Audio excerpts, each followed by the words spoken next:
Olá, eu sou Fernanda Marinella, presidente da OAB Alagoas e estamos aqui mais uma vez no OAB Cidadania Especial Eleições 2016. Nós estamos realizando uma rodada de entrevistas com todos os candidatos à eleição municipal de Maceió. O processo foi organizado através de sorteio. Convocamos toda a assessoria de todos os candidatos e, através de sorteio, foram definidas as gravações das entrevistas, assim como a exibição deste programa. Nessa rodada de sorteio, somente um dos candidatos não aceitou a convocação. O candidato Fernando do Village, então, do PMN, não vai participar da rodada. Também aceitando a convocação, o candidato Cícero Almeida, infelizmente, não pôde comparecer às nossas gravações em razão de incompatibilidade de agenda. Já realizamos, então, 2 programas importantes. Entrevistamos Paulão, do PT, entrevistamos também JHC, do PSB. E o nosso encontro de hoje, nós vamos falar com o candidato Gustavo Pessoa, do PSOL. Mas, para participar deste momento, nós temos a presença do nosso presidente da Comissão de Combate à Corrupção Eleitoral, Dr. Aldemar Mota, que vem desenvolvendo um trabalho importante na nossa OAB Alagoas, conscientizando a população quanto à importância do voto, quanto ao papel de se participar de um processo eleitoral e a preocupação com o futuro do nosso país. Mas nós vamos falar então com o candidato Gustavo Pessoa, do PSOL. Candidato, nós gostaríamos de, em primeiro lugar, bem-vindo, obrigada pela presença, de ouvir por que o senhor quer ser prefeito de Maceió. Qual a expectativa, qual é o projeto no que diz respeito a esse processo eleitoral? O que você faria se eleito, então, prefeito de Maceió? Boa tarde, Fernanda. Assim, em primeiro lugar, agradecer o convite da seccional da OAB aqui em Alagoas. Tenho uma formação como historiador e, portanto, tenho o dever e conheço como poucos a história da OAB, o papel que ela desempenhou em momentos da nossa história, né, que eu julgo terem sido fundamentais. Então, assim, eu me sinto muito grato, muito orgulhoso pelo convite. Fernanda, eu decidi ser prefeito de Maceió porque eu sou um dos muitos cidadãos maceioenses que não está satisfeito com a cidade que nós temos, né? Eu sou uma pessoa que aprendi a amar a cidade, é uma cidade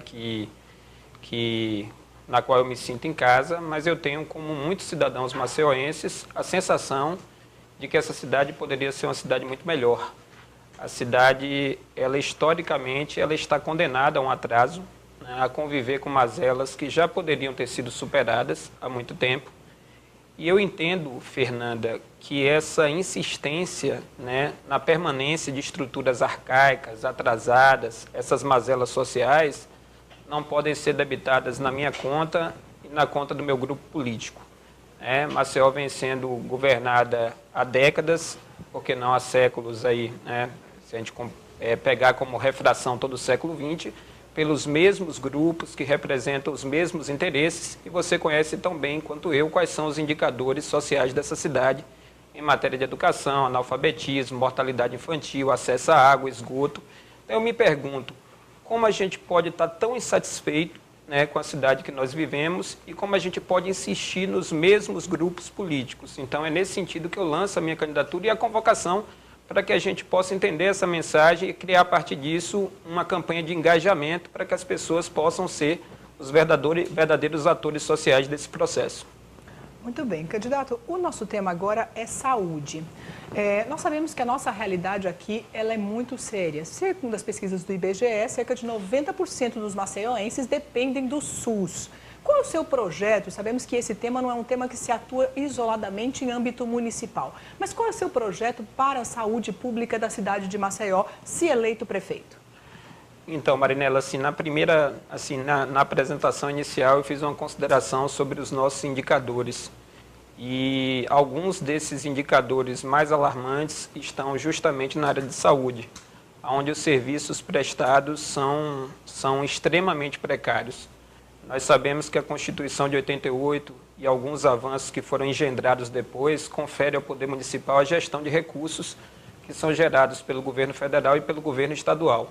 O que a gente tem observado não só em relação a essa gestão, mas as gestões anteriores, é um caos na gestão desses recursos. Então nós temos aqui hoje em Maceió a desativação parcial e quase completa, né, do programa de saúde familiar. nós temos uma situação caótica que é constatada por quase todos os cidadãos maceioenses que precisam ter acesso às unidades de saúde. Você citou com muita precisão na sua fala que hoje 90% da cidade depende dos serviços que são prestados pelo SUS. Eu tenho cá para mim, Fernanda, que essa necessidade vai aumentar, porque a gente vive um momento de crise econômica e, consequentemente, de desemprego. Então, grande parte do seguro-saúde privado hoje está relacionado com o emprego. Então, naturalmente, se o cidadão perde o emprego, ele perde também esse seguro-saúde. Então, aumenta a pressão sobre o SUS. O que nós queremos, Marinela, é melhorar a gestão do Serviço Único de Saúde aqui em Maceió.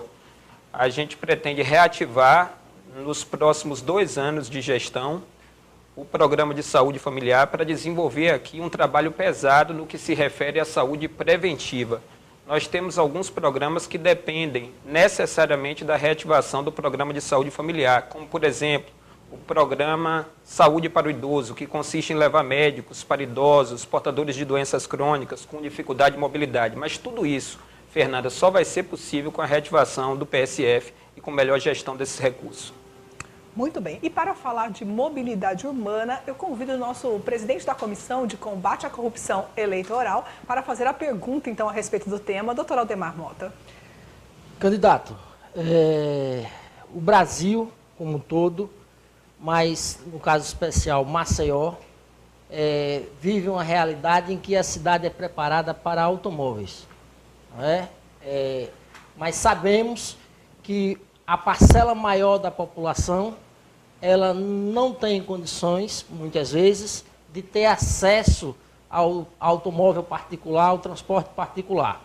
Uma outra parcela da população vai para o transporte público e a gente pergunta, qual a sua ideia, se o senhor for eleito prefeito de Maceió, com relação à questão das pessoas com necessidades especiais, com relação à questão da mobilidade urbana, da ciclovia, acessos para cadeirantes, pessoas com necessidades visuais acentuadas, para conseguir trafegar, transitar, se locomover com segurança na cidade de Maceió. Qual a sua ideia? Não, me permita, Aldemar, pegar uma refração da sua pergunta quando você diz que as cidades atualmente estão sendo pensadas para o automóvel. É justamente esse paradigma que nós queremos romper. Nós queremos retomar a cidade para os seus habitantes, a cidade para as pessoas. Hoje as cidades são pensadas para as empresas e para os automóveis. Nesse sentido, a gente quer romper com esse paradigma. A gente propõe para os próximos 4 anos a duplicação da malha cicloviária da cidade. Maceió hoje tem uma malha cicloviária que está girando aí na casa de 40, 48, 49 quilômetros. O meu compromisso de gestão, e isso a gente tem veiculado com muita insistência através das nossas redes sociais, é duplicar essa malha cicloviária, terminar a nossa gestão com 100 quilômetros de ciclovias bem estruturadas para que as pessoas possam se deslocar nessa cidade. Outro compromisso da minha gestão é utilizar pesado as verbas publicitárias que estão à disposição do Poder Municipal para desestimular o uso do transporte individual, investindo, é claro, pesado no transporte público. Como é que a gente faz isso? A gente faz isso de muitas maneiras. Quando a gente convida o cidadão a imaginar que ele pode usar um transporte público de qualidade e com certa agilidade. Em países desenvolvidos, as pessoas possuem os seus carros, mas fazem uso do transporte público porque sabem que ele funciona. Então, a gente vai desestimular o uso do transporte individual, discutindo pesado a questão do estacionamento, dos estacionamentos, inclusive em residências privadas, certo? E investir pesado, eu acho que eu vou ter a oportunidade de responder aqui alguma pergunta sobre transporte público, mas investindo pesado no transporte público, diversificando os modais aqui em Maceió. Coisa que não tem acontecido nas últimas 2 décadas, exatamente quando a cidade passou por um boom populacional, por um enorme crescimento populacional, aumentando a pressão, é claro, sobre o uso do transporte. Então, assim, isso é um compromisso da nossa gestão, a diversificação dos modais e um investimento pesado em ciclovias. Muito bem, candidato. E falando de economia, o Brasil vive uma crise e é indiscutível que isso traz impactos para Maceió, traz impactos para o estado de Alagoas, sem dúvida alguma. Nós estamos aqui com um momento de desativação dos postos de trabalho, redução do comércio e muitas outras consequências. Em termos de economia, a sua gestão teria qual o foco, qual o trabalho, qual o plano, qual a proposta para a economia da cidade de Maceió? Eu tenho andado muito pela cidade e tenho conhecido em loco a realidade dessas pessoas que perderam o emprego aqui nos últimos meses. Tem um dado que chega a ser alarmante. Só nos primeiros 3 meses desse ano, quase 4.000 maceioenses perderam aí seus postos de trabalho. E isso é uma situação de calamidade, porque tem impacto no comércio, tem impacto na renda da cidade como um todo. E aumenta, assim, de forma gigantesca a insegurança social. Eu penso que é sobretudo nessas horas que um gestor ele deve ter um olhar mais humano, né, sobre a cidade, redirecionar os recursos para aquelas parcelas da cidade que mais precisam dos serviços de saúde e educação. São esses setores que estão sendo penalizados com a perda do emprego, não podem ser duplamente penalizados com a dificuldade de acesso aos nossos serviços. Então, em primeiro lugar, Fernanda, redirecionar recursos, priorizando os setores mais importantes, né, do serviço da prefeitura e as parcelas da sociedade que mais dependem e precisam desse serviço. Em segundo lugar, é tarefa do gestor agora, Fernanda, compreender com muita sensibilidade o trabalho informal em Maceió, que aumenta em momentos como esse. A gente tem visto nos últimos meses, eu tenho acompanhado nas últimas semanas com alguma preocupação, uma certa perseguição dos agentes públicos a esses indivíduos, cidadãos maceioenses, que por terem perdido seus empregos, acabam sendo jogados ao trabalho informal. Essa não é uma escolha desse cidadão, não é uma opção, é ausência de opção, e cabe à prefeitura ter a sensibilidade para criar espaços para que esses que hoje se encontram na informalidade possam desenvolver o seu trabalho. A reestruturação dos mercados para os ambulantes é uma tarefa prioritária para a nossa gestão e, acima de tudo, e acho que essa é uma competência do Poder Municipal, redirecionar recursos para esses setores mais marginalizados da nossa sociedade. E um tema importante é infraestrutura. E para falar disso, Aldemar Mota. Gustavo, com relação à questão da infraestrutura, temos um déficit habitacional cavalar. Temos também um problema grave de saneamento básico. Isso atinge não só a população permanente, mas principalmente na área de turismo tem uma repercussão imediata. Línguas negras, entre outras coisas.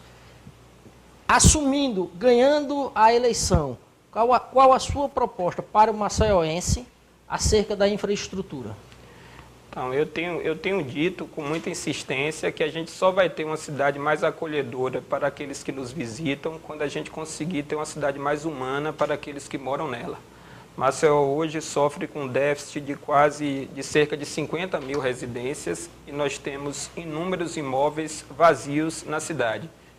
Assim, eu acho que a gente tem que aplicar a Constituição. Eu estou diante de juristas aqui e a Constituição brasileira prevê uma função social para a terra, né, para a propriedade. E o que a gente observa, né, Mara, é que muitos imóveis aqui são imóveis que estão vazios, ociosos, e a gente não cumpre a Constituição. A gente pretende ser muito enfático em relação a isso, aplicar o IPTU progressivo, né? E os recursos que serão arrecadados com o IPTU progressivo serão usados emergencialmente para ampliação do aluguel social na nossa cidade. A gente não quer tornar esses indivíduos dependentes da prefeitura. Eu não compactuo com isso, mas acho que nós vivemos uma situação emergencial, em que a prefeitura precisa ter um olhar mais sensível sobre essa parcela da população. Então, aplicar o IPTU progressivo sobre esses imóveis e ampliar o aluguel social já no primeiro ano de gestão. Com relação ao saneamento, o que a gente percebe é que a sociedade tem crescido de forma segregada. Maceió tem recebido muitas pessoas que chegam do interior por ausência de oportunidades e essas pessoas estão ocupando espaços da cidade que estão carentes de recursos e de serviços, né? Então, aumenta a pressão sobre a prefeitura, na medida em que sobretudo aqueles espaços que são ignorados pelo mercado imobiliário, que não interessam o mercado imobiliário, que são as encostas, as áreas de risco. Então, a gente precisa discutir os vazios urbanos da nossa cidade e discutir o que fazer com eles. como aproveitar esses vazios urbanos de modo a acomodar parte dessa população em áreas que não estejam tão distantes dos serviços que são ofertados pelo Poder Municipal. Bom, nós encerramos mais um bloco das nossas entrevistas do OAB Cidadania e programa especial Eleições 2016. Nós estamos recebendo aqui na OAB todos os candidatos à eleição municipal 2016 para que eles apresentem as suas propostas, o seu plano de campanha e o que farão se forem eleitos, então. Se for eleito prefeito de Maceió, qual será o seu trabalho? Nosso programa convocou todos os candidatos a participarem desse processo. Foram chamadas as assessorias para que fossem feitos os sorteios para a gravação do programa e, consequentemente, a apresentação deste programa, que será feito durante toda a semana até a sexta-feira. Infelizmente, 2 candidatos não participaram. Um deles não aceitou a convocação, Fernando do Village, e o segundo candidato não pôde comparecer, Cícero Almeida, nas nossas gravações, em razão de indisponibilidade de agenda. Mas nós vamos para o intervalo e voltamos já. Até lá!